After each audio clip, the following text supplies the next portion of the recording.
Hey! Yes! Now we make good on our promises. Wow, there's been a lot of thinking that's gone into your business plan so far. The getting it done section of your business plan is where it really turns into action. For you to make a different life, you've got to think new thoughts and take different action, new behaviors that will cause a different result in your life. And up to now in the business plan, there's been a lot of thought and desire and intention, all documented. That is action in and of itself. But the getting it done section is where you really make good on the promises. The promises you make to yourself, to your team, and most importantly to your customers. So let's talk about a few of the tools that we're going to use in the getting it done section of your business plan and your business plan binder. Okay, remember this bad boy, the master to-do list? Throughout this process of putting a business plan together, I've encouraged you to write down in one place, not in a zillion post-its, not on a little scraps of paper all over your life. That's confusing and overwhelming. One place, all of the things that you've thought of that you might have to do to help you engage this business plan as well as get through your daily life. So, have your master to-do list handy, and have your calendar handy. Oh, that's a picture of my grandniece. There's my calendar. I use Outlook, so you can see here's my calendar, ready to rock and roll, and I've got my master to-do list. And then I've got my bare bones biz plan. I'm going to set up a meeting once a week with me with these three elements. Okay, calendar, master to-do list, and my business plan. And I'm going to add one more piece of the puzzle to the mix to make sure I get things done. From my master to-do list and from my business plan, I'm going to assemble a top projects list. Let me show you mine. Okay, and the top projects list is a list of, I'll take it out of the binder here to make it a little easier, is a list of no more than 10 items that you're going to commit to over the next few weeks. Now, you've got to do things like call your mother and go to the store and answer the phone and go out and do the kind of work that you do. Let me define a project. A project is something that's got a few moving parts in it. It's got more than one to do in it. And a project will help capitalize on a compelling opportunity or solve a big challenge that's keeping you from your goals. So an opportunity that's going to lead you to your goals, lead you to your perfect life and your ideal business, or solve a problem that's keeping you from your perfect life and your ideal business. So samples of projects might be to finish getting to a known financial position, to complete your first draft of a marketing plan, to determine what sales guru you're going to adopt and start a formal process for sales training at your company, to build a training center in-house, to decide on a uniform company, to choose a new accountant. Those are projects. And as we've been working through our business plan and you've been jotting things down on your master to-do list, now it's time to pick 1 or 2, 5 maybe, no more than 10 projects that'll go on your top projects list. Now, some of my clients have used a big dry erase board in their office to put their top 5 or top 10 projects, list them on the wall. Good idea.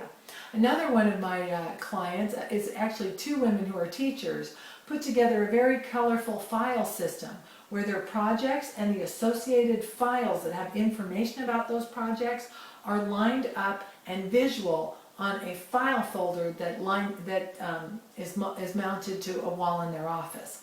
You can do this a bunch of different ways. What I like to do is have a copy of my top projects list right here, front page in my Getting It Done section of my business plan binder.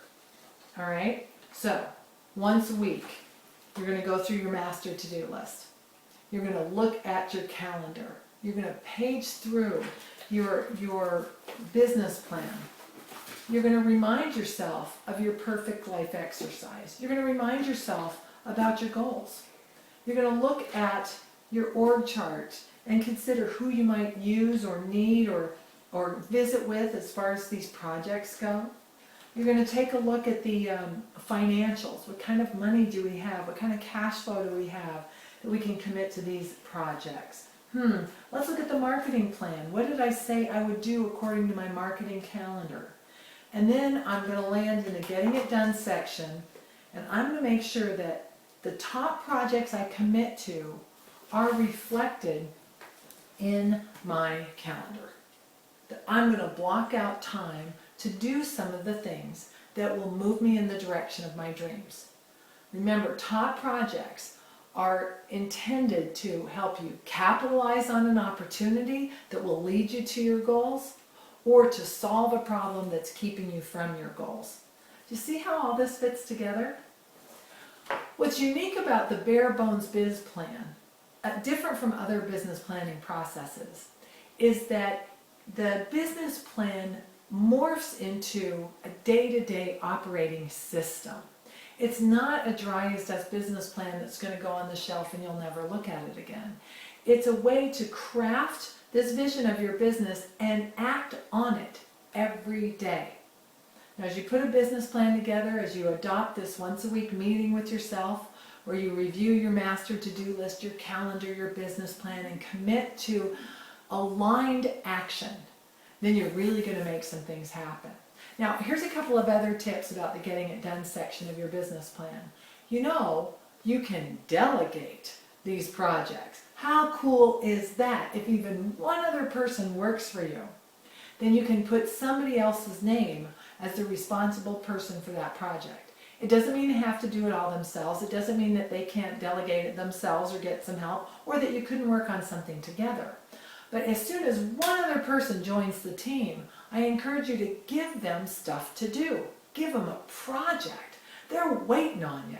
They're dying to help you. They're living to help you reach your goals and make these dreams come true. That's why they came to work for you. So other people can help you get these projects done. Keep track of how the project is going on the top projects list, and make sure that you have follow-up meetings scheduled on your calendar. By the way, if a team member shows up without their master to-do list, stop talking until they go and get one. If you're talking and nobody's writing things down, we're too old to remember stuff. So these are some tools that are going to help you flesh out the Getting It Done section of your business plan. Your top projects will go in here. Other items that are involved in the top projects are going to be procedures. Very often, the end result of completing a project is a procedure. Like if uniforms are a mess at your company and you want to get it handled, the project is complete when we have a checklisted procedure of how we do uniforms at the company. Where do we get them? Where do they go? Who wears them? What pictures of the team members, we could take pictures of the team members in the uniforms to document how it's supposed to look. What would happen if we rip a uniform or we need a new one? A checklist, a procedure, is most often the outcome of a completed project. And as you create the procedures for your company, 3-hole punch them, put them in the Getting It Done section of your business plan. Isn't this easy? There's one more section of your business plan yet to go. The Making Sure section of your business plan. That's up next. This is your roadmap. Your business is the car, is the vehicle that's going to help you go from one place to the other. Your business is not you. Your business should serve you and your life and your customers and your team members and your family members who work with you. Even your vendors should be well served by this business. And sometimes we screw up. Sometimes we blow it. We're bound to in life and in business. We're going to make mistakes. We're going to do things wrong. We're going to wish we had done things differently. The Making Sure section of your business plan is where you will collect formal systems that help you get back on track.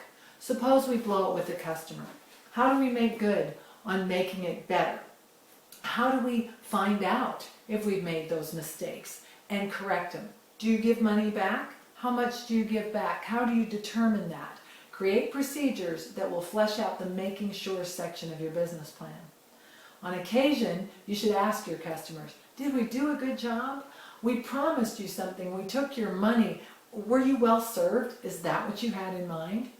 Ask them for testimonials, or ask them to be real with you as far as their expectations, anticipated and met. You can also ask your team members, are we serving you here? Is this business working out for you? Now, you can ride along with team members. You can see your business from your employees' perspective. You can see your business from your customers' perspective. And then you can add to your master to-do list, your top projects list, things that you discover in the process about how you could do better.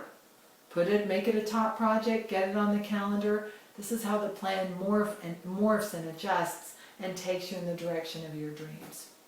If at some point you decide you don't want to do this business anymore, you don't have to do it anymore. Your business, like a car, could be fixed, it could be sold, it could be abandoned. You could get another business, a second car, second business. You get to decide. And the making sure section of your plan is where simple formal systems go that help you now and then take stock of where you are and change things. So here's a suggestion. Trot out the calendar again and make note of this in the making sure section of your business plan. Take your calendar out. So you're going to pick a date, and on that date you're going to play hooky. You're going to take the day off. And on that day you're going to ask, should I continue this business? Bring your business plan with you, thumb through it, and ask those big setting sight questions again. Why should this business exist? Is it bringing me closer to my perfect life? Do I enjoy it? Am I making more money? Am I having fun? On that day, decide whether or not you want to continue in business, and you know what? It's okay if you don't. If different family members have different ideas, if you are still at odds with each other in spite of having a plan, your responsibility may be to start your own business. Yep, you have the right, perhaps the responsibility to make your dreams come true.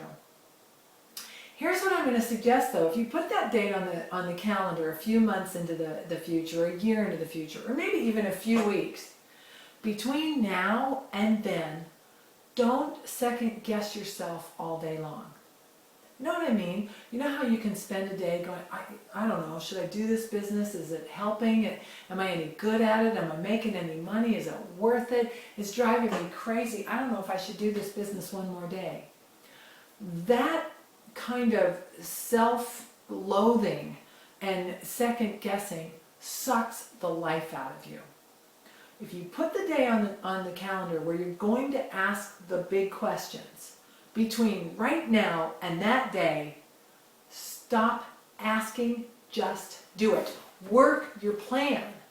Leave it all out there in the field. Give it everything you got. Because that day's going to come and you can then ask if this business should exist. But so often we give up just a little bit too soon. Let me tell you a story about a mountain climber friend of mine. He climbed a big mountain, 24,000 feet, and he was climbing with a buddy. And within 100 feet of the top of that mountain, his partner, his business, or his mountain climbing partner, very much like a business partner, turned around. He could go no further, and his partner did not reach the summit. My friend did, his partner didn't.